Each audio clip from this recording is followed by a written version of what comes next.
Morning, Bird Dog. Morning. I'm so excited to be here. I can tell you are too. Look, you know, we're doing things completely different this year than what you're accustomed to. One, you know, first and foremost, we have to follow all the CDC regulations and guidelines. When I talk about clothing, part of your clothing and safety gear will be your mask. That's automatic. And I know you've adjusted to this. You're going to school. You're in this environment.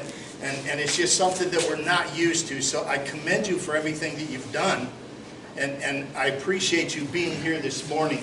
I'm going to condense this for those of you that have been here multiple years. This is not going to be the same boring little presentation that I give every year. I hope to be done in about 35 to 40 minutes. So with that being said, let's go right into it. My name is Rick Price. I am your instructor. I have been for about 7 years now. I'm the president of the club and a lifetime member, and I'm so proud of this team. When Mr. Hubin came to me about 9 years ago and presented this idea because he heard about it, I said, run with it. And I said, in 5 years' time, we're not going to recognize it. You have done some amazing things in a short period of time.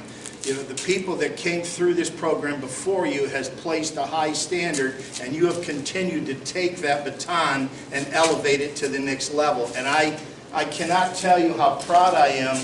Anytime I talk about you as a team, it's all positive. It's one of the programs as shooter athletes that you can be so proud of. You support each other, you treat each other with respect, and I really admire you as young shooter athletes more than you really understand. Today's goal and what we're going to do is to present a program to help you to become, now look, for some of you, you're already there. We have a new shooter. How many first-year shooters? Just one this year? Two? Outstanding, outstanding, great. Welcome to the program. We want to present this program so that you'll understand what a safe, responsible shooter is. And in that regard, when we talk about safety, safety is simply acting in a way that does not cause any harm or detriment to your fellow shooter athlete, left, right, forward, or back. And if someone is acting in a manner that isn't safe, you have a responsibility, hear me and listen, to stop it. No matter what their level of experience is. It's not always the first-year shooter or the inexperience that causes an act that isn't safe. A lot of times it's us older folks that have been in the program or in the shooting sports for a long time. We get a little complacent. So you have a responsibility. So the responsible behavior includes respect, courtesy, following the rules. We're already doing that. You're already doing a great job there. I go up to the club and I see that you respect the property. I see that you're following the rules. With the addition of the mask and the hand sanitizer, that's the only thing this year that's different. Well, of course, besides roping off the area and restricting parents from being right there with you, because I know myself, as a grandparent, having shooters in this program, we like to be there and we like to encourage and support you. I want to touch real quick about shooting in the public eye. It's one of those programs that is on the forefront out here. And folks, whether you're watching the news or not, whether you understand it or not, we're at a turning point in our country. You as young shooters have the baton, like I said, and it's your responsibility to promote this sport in a manner that others see it as a positive influence. Right now, if you go to the stores, there's literally no ammunition. There's literally hardly any firearms left on the shelves. People, they're afraid. Don't be afraid. Don't be afraid. Do the right thing. When you're out in public, promote your sport in the manner that you're doing it with each other. Be positive. Talk with respect. The growing concern among shooters is that the future of our shooting sports are in danger. We're at a crossroads in this country. With the new leaders of this nation, you're going to see changes. And you're going to have to make choices that affect you as shooter athletes for the rest of your life. And that's going to affect me as a sportsman and a hunter right now. Do it with respect and dignity. The main reason that the anti-shooters believe that some shooters fail to behave responsibly is because you really don't understand what the shooting sports are all about. You have the opportunity to represent us, those that have gone before you, in a manner to change their attitude. And I would encourage each one of you to do that. Present a positive image. I read this quote every year. It's by Aldo Leopold. It says, ethical behavior is doing the right thing when no one's watching, when the wrong thing is legal. Ethics. It's about what's doing right all the time. And I'm sure you will do that. How do we do these things? Most shooting organizations agree that responsible shooters will, one, respect other shooters. I see that all the time with this team. Matter of fact, I see you encouraging each other. I've watched that over time, and I really admire that. Respect the range and the club rules. You do that. Respect non-shooters. That's tough for some. We have to come in alignment with the non-shooters and try to understand where they're at and why they feel the way they do. Everything is a learned trait.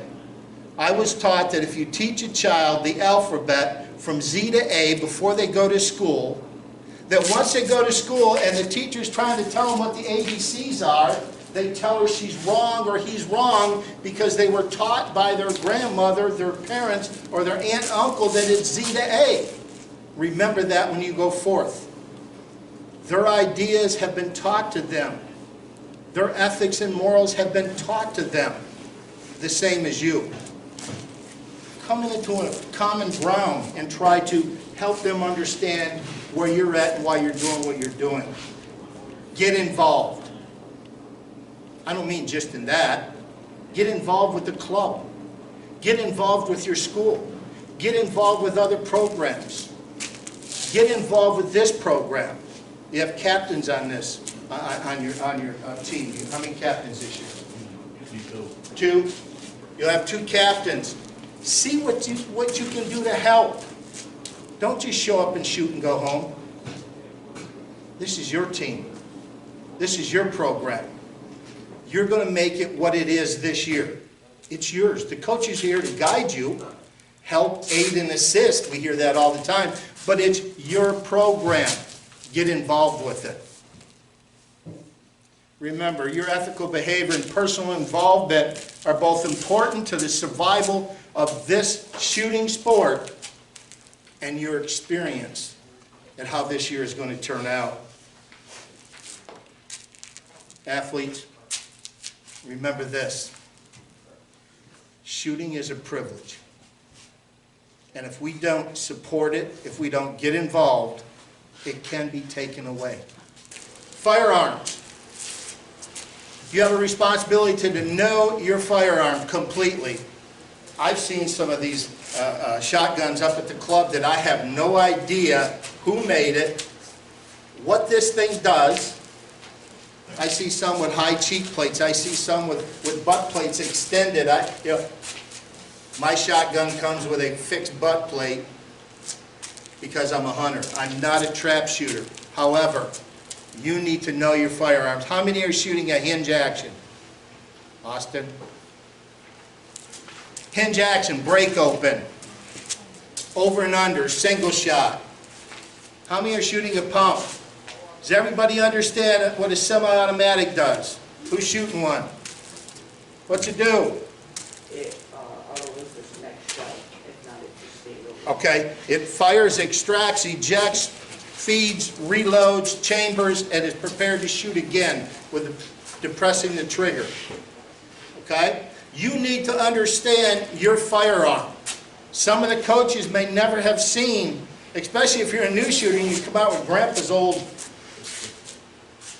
I may understand it, but some of the younger coaches may not. So you have a responsibility, first and foremost, to know everything about your particular shotgun because it's unique to you. Let's go through the safe rules. Everybody remember from Hunter Safety SMART? Okay, S, SMART. What are we going to do first and foremost? You're going to keep the firearm pointed in a safe direction. That's the S. The M is to make sure what you're shooting at and there's nothing beyond. At our club, how many have ever seen wildlife up there on the hillside? Yeah, very prevalent. Might even see bear up there, deer up there, turkey up there, squirrels, rabbits. Make sure what's beyond, and if you see something that is not safe, what do? Yell stop, cease fire. Doesn't matter who you are. You're not going to get in trouble. We can always say pull again. We can give you another shell, but we can't change it once the shot has gone off. Make sure. And always check, know what's beyond that target. R is for respect of the firearms. Treat it as if it's loaded. Every firearm there is loaded, whether it's in your hands or it's in the rack. That's how you have to look at it. When we don't look at it in that manner, bad things happen quick. And then, of course, T is for trigger. What's the standard rule? Keep your finger off the trigger until you're ready. Coaches will go over all of that with you. I'm not going to do any of the coaches' job this year. They got a tough job. You need to understand where your safety is. There's multiple types of safeties. I'm not going to go into all that. If you're not sure, standard rule, ask a more experienced shooter. And if the one to your left or right doesn't understand it, turn and say, Coach, keeping the barrel pointed. Call your coach up or a coach. Make sure. Brake, hinge, pump, semi-auto, talked about all of them. Safety mechanism. If you remember hunter safety, what is the definition of a safety mechanism? Oh, someone please tell me. Hey, you paid attention. Nick, did you hear that? A safety mechanism, a man-made mechanical device that can and will fail. What's the ultimate safety mechanism on your shotgun? Abby. It's Abby. I wasn't asked her a question, I was telling you it's Abby on her shotgun. It's Blake, it's Gracie, it's... Where's Abram? Not here. Abram, there you are. You're sitting over here with Cord. All right. You, shooters, are the ultimate safety. Stay in the game. Stay focused while you have your shotgun in your hand. Because just like a mechanical device, if we're not paying attention, we can fail, and that's what we're trying to avoid. Ammunition. Not going over everything about ammunition this year because that's really what? Boring. But I will touch base on how do we identify what the proper ammunition is for your gun. The box. Okay, the box. Anything else? The base of the shell. The base of the shell. Outstanding. So we have two ways to tell. Is there a third way? Sometimes the color. Sometimes the color. Anything better than that? Brax. Did you say on the gun itself? Thank you. Yes, Brax. On the gun itself. So you take your shotgun and you find where it's printed on there, and each shotgun is different. Now, different makes, Remington, Winchester, Mossberg, and all those fancy ones you are shooting, because they're beyond me, they have it printed on the barrel on a shotgun. Why on the barrel? Anyone? Yes, sir. You can switch out the barrel. Because you can switch out the barrel. So, who told me on the base of the shell? Very good. On the shotgun, it tells me, this shotgun tells me it's a 20 gauge 3-inch chamber. This says 12 gauge. Will it go in there? No. The box says 20 gauge. That matches this shotgun. The base of this says 20 gauge. That matches the box, which matches the shotgun. This box says 12. So there's three ways that you have to look and match it all up. All that being said, to remind you that you will be given your shells.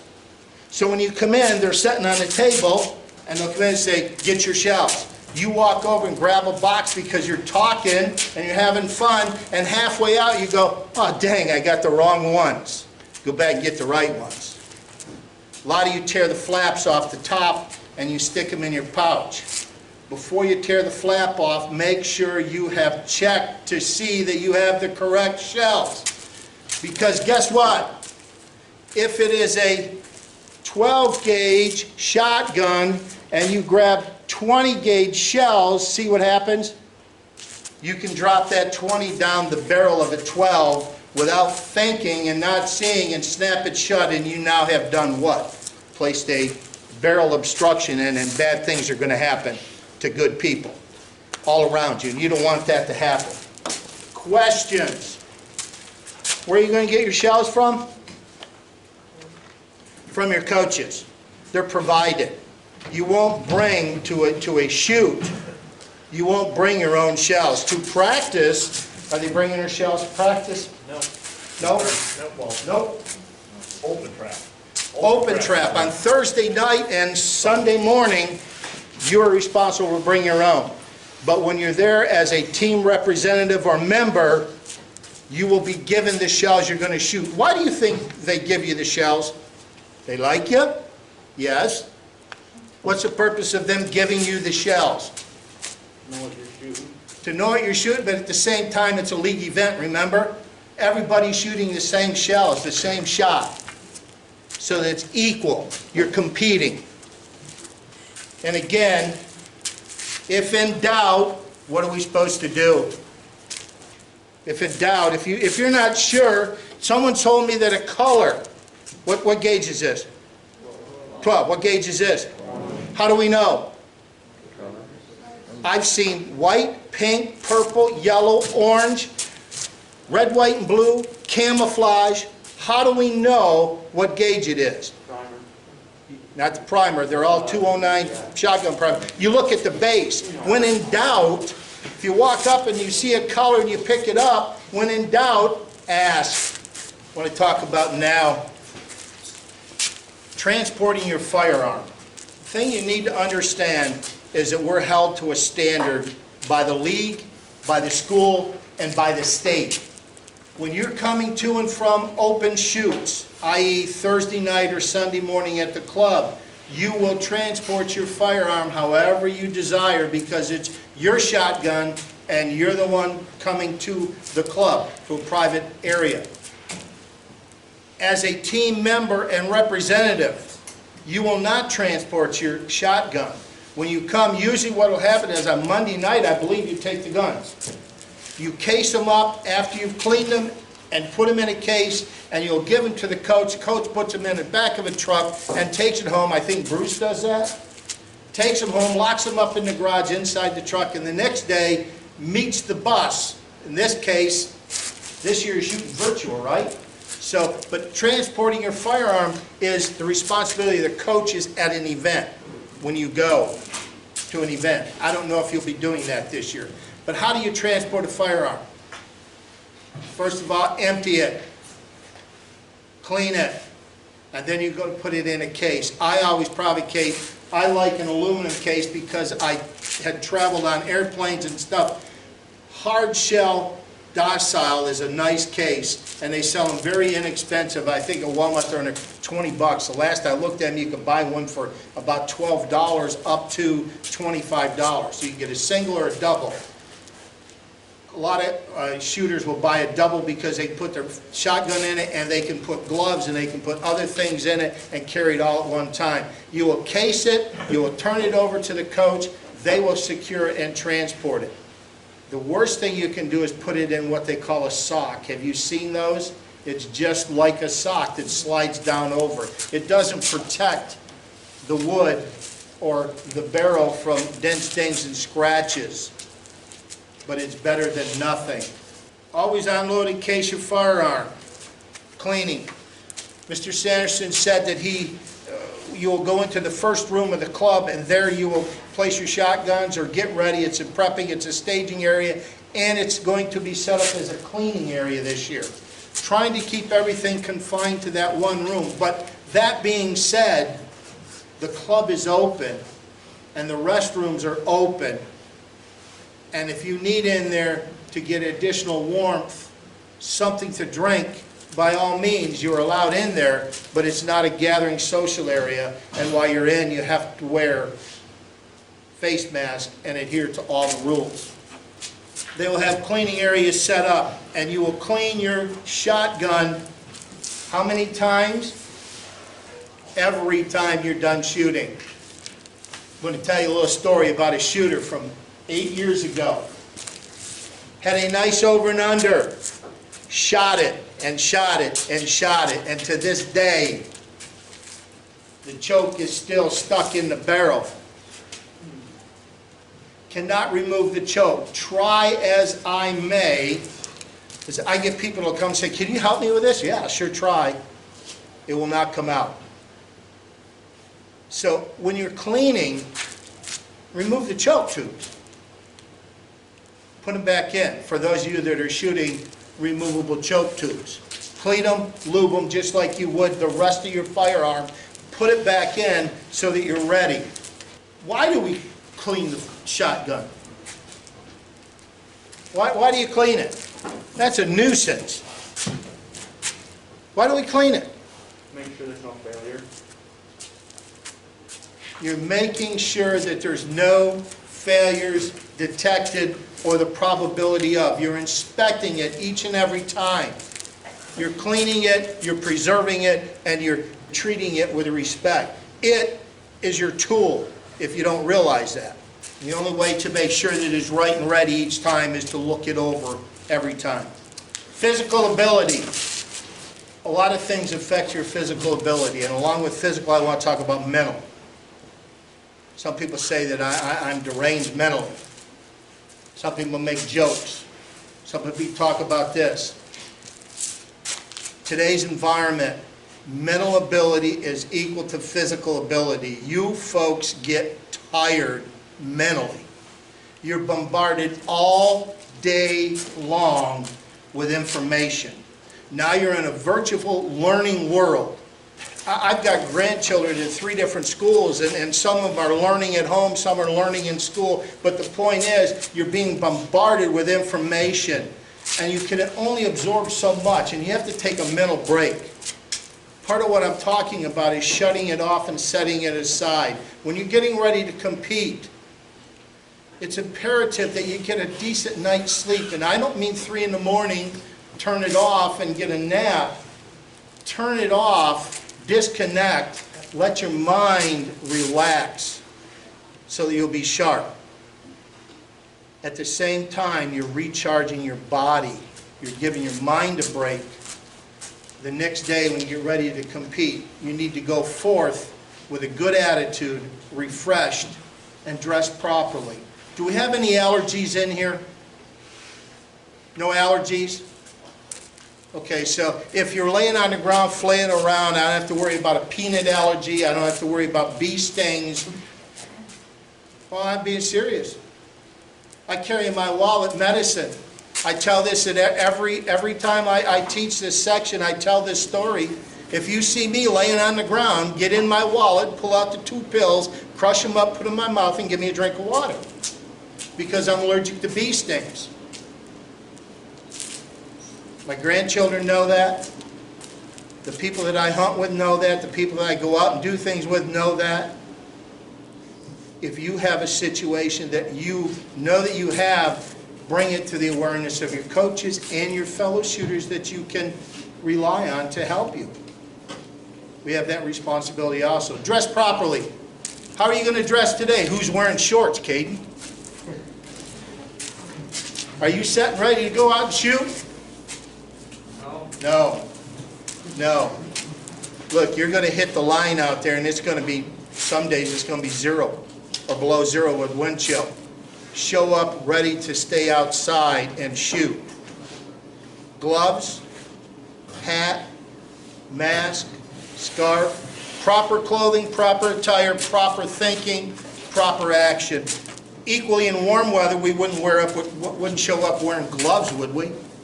Unless you're cold. Lastly, remember the acronym SMART. If you remember that, it'll take you through this year without a problem. As I close, I just want to tell you how proud again I am of you as shooter athletes.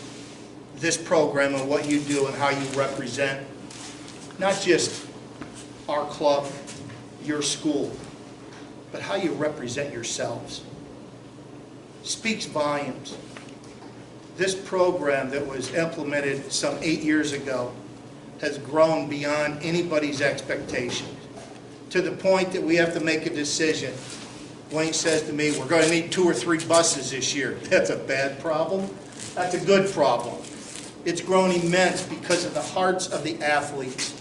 This is a sport that no matter what your physical ability is, I watched a young man that was handicapped come through this program who is now grown out of college and doing wonderful things.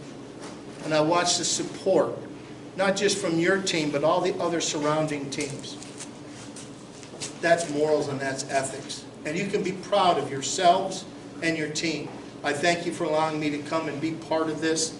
And I thank you for choosing to shoot for Otto Elder. Good luck this year, Bird Dogs. Stay safe and God bless.